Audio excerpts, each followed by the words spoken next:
It was the year of the old running back in the NFL in 2025, with backs like Saquon Barkley, Derrick Henry, Josh Jacobs and Joe Mixon absolutely exploding to win your fantasy leagues. But the running back landscape is a bit more complicated than just going and buying the old players. And with a fantastic rookie class and a very underwhelming free agent class, it's guaranteed to be a great offseason at the running back position. So let's take a little bit of a look at the landscape as we hit the 2025 offseason. First up, we're going to start off with my elite tier. Now, this was quite a difficult one for me, and there are certain players that have missed off here. My RB1 is Jahmyr Gibbs, but to be honest, this is quite a flat tier to me right at the top. So Bijan Robinson, Saquon Barkley and Breece Hall. Breece Hall was actually my RB1 at the beginning of last offseason, but he obviously really disappointed this year. He was still fine in terms of fantasy football, but that offensive line wasn't as good as we thought, and that offense really wasn't as good as we thought it was going to be. Jahmyr Gibbs showed out at the end of the season. He did incredibly for fantasy, propelled my Scott Fishbowl team all the way to finishing 3rd overall, which there's a video on my channel you can check out if you want to see how I did that. But David Montgomery is coming back. He was recently extended, so they're going to go back to sharing that workload. He's not going to be a full bell cow. He still, I think, is probably the best running back in the NFL in terms of dynasty. The actual best performing running back, Saquon Barkley, obviously currently coming in as my RB3. That's just an age thing. He's obviously going into his age 27 season, midway through his second contract. We generally don't like second contract running backs, but with Saquon Barkley, I'm willing to make an exception. Bijan Robinson, massive performance this year. Really broke out in the way that we wanted him to after a slightly disappointing rookie year. The others who are around this tier, Devon Achane is very close to being at this tier but didn't quite make it. Christian McCaffrey has obviously dropped out of this tier. I'm really uncertain about Christian McCaffrey in Dynasty as to whether he's a buy or a sell. I don't know whether he's going to come back fully healthy and absolutely smash, or whether this is the end for CMC as a dominant fantasy football option. I wouldn't really be surprised in either way. I'd love if people would consider sounding off in the comments about whether or not they think CMC is valuable in Dynasty, is a buy, is a sell, is a hold, what you potentially think. But these are the 4 that I have right at the top of my tier. But as I said, it's quite a flat tier 1 for me in terms of my rankings. I could understand having this any different way. If you want Saquon as your Dynasty RB1, I will completely understand the reasons why, given that he is probably going to win you titles so long as he's at the Eagles with that offensive line. Then on to my at-risk players. So I've included free agents here, which is worth talking through, but the at-risk players I think are quite interesting here.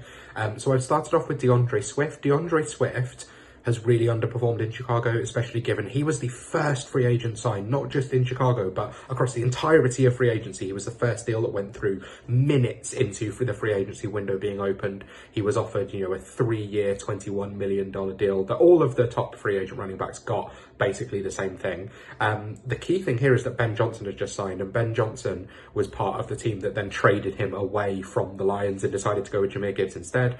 I think probably that means it'll be the end for DeAndre Swift. I would expect them to target a running back relatively early in the draft, round 2, round 3 potentially. I don't know if they still have extra picks left over from the Panthers, but if they do, that would be a great spot to go and get one midway through day 2. And it's a great draft class for running backs, as you're going to see a little bit later on. But DeAndre Swift, I think, is really at risk of being cut, or at least sort of losing the majority of his role in Chicago. He really was disappointing down the stretch. I've then got the 2 Jaguars running backs. I don't think either of these are good. I think they're Jags, which is good considering they are Jags.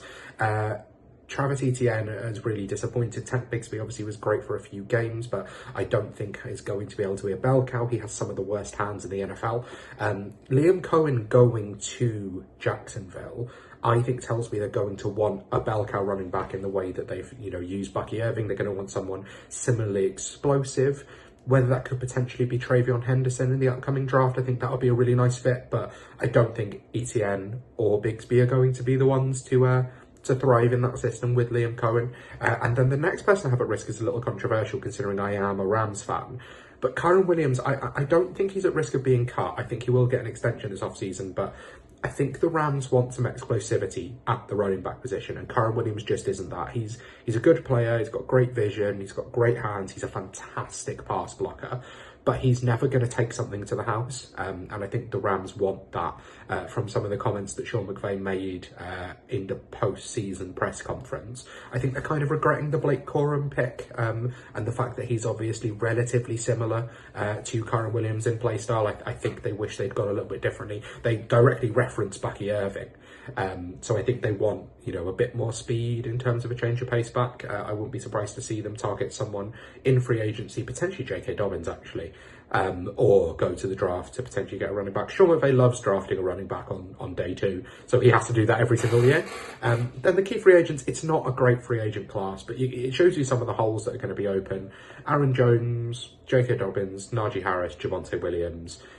These are going to be some great slots. So Minnesota and the Chargers especially. Actually Pittsburgh, with the way they like to run the ball. These are going to be some great landing spots for rookies. But these are the key free agents coming up in this offseason in 2025.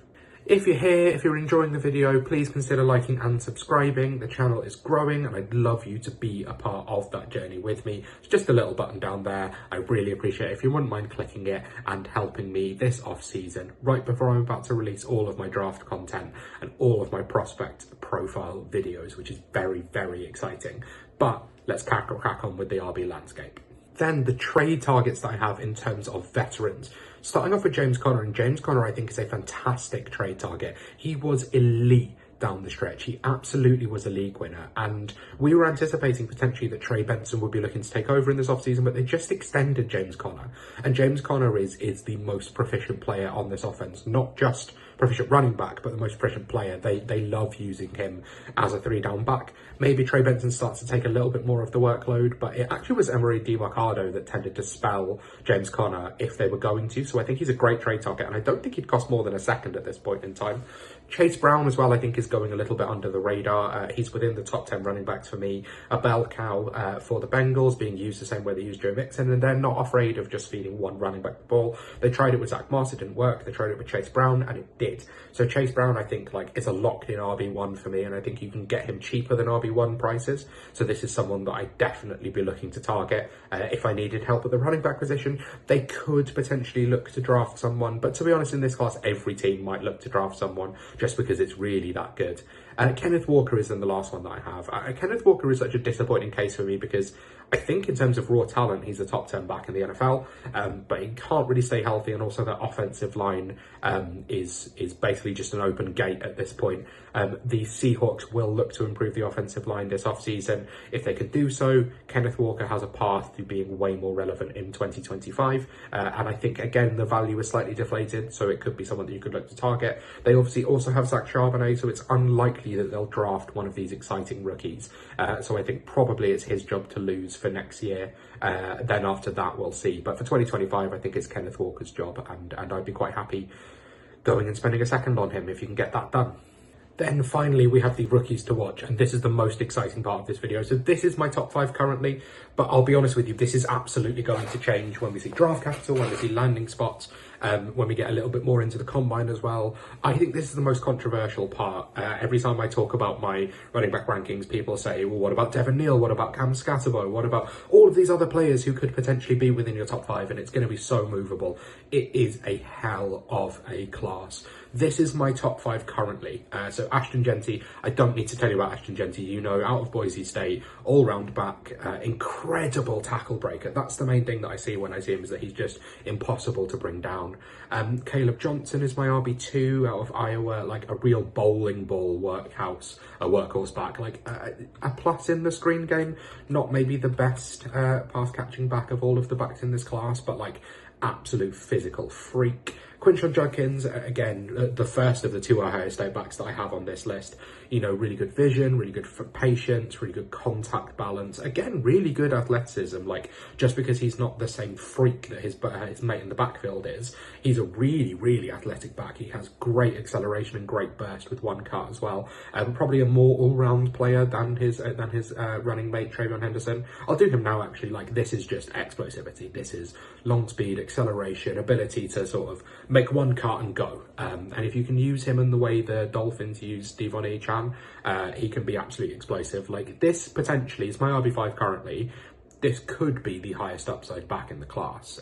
If you can make it work with Henderson, if you can find the right fit for him, he's obviously lacking some of the sort of nuances of the game that, you know, say when we talk about Caleb Johnson or Quinshon Judkins, we talk about like that vision and that patience and that contact balance, like not quite there with Henderson. But in terms of explosivity and athleticism, probably the most explosive back in this class. And then Omarion Hampson kind of at the other end of the scale, like this is more of like your powerful bruiser, your finisher, again, contact balance, but physicality, the ability to like, every time you think you've stopped Omarion Hampton, he gets another 2 yards, another 3 yards, and that is such a valuable skill set. Like, if you could actually get a few of these players into a backfield together, it would be perfect. But this is such an exciting rookie class. I'm going to start my rookie draft profiles relatively soon, and the running back class. I'm more of a wide receiver scouter. I'm more proficient at scouting the wide receiver position, but the running back class, I'm so excited to start doing these videos on because they are so exciting. But when you talk about the free agent class, there are so many running backs that are going to go straight in and go straight into 3-down roles. This is a fantastic running back class, and I'm excited to see where they start to land. And as we start to sort of mock them and see where they end up going in Superflex mocks and sort of that rough draft value, that's very exciting. This is my top 5 for now. Sound off in the comments. I don't like Cam Scatterboy very much. I'm going to get some comments about that because he seems to have a huge fan base, and I already did when I put out my way too early top 5s. Where's Cam Scatterboy? I don't like him very much. But you can tell me why in the comments if you think I'm an idiot for not having him as my RB2, which some people seem to do. So that is going to do it for today. Thank you so much for watching. Wide receivers will be up in the next few days, hopefully tomorrow, and then we'll finish off with tight ends. And then the next thing on the channel is going to be draft profile videos as I talk you through my scouting process. I hope you're looking forward to that. Have a great weekend, and I will see you next time.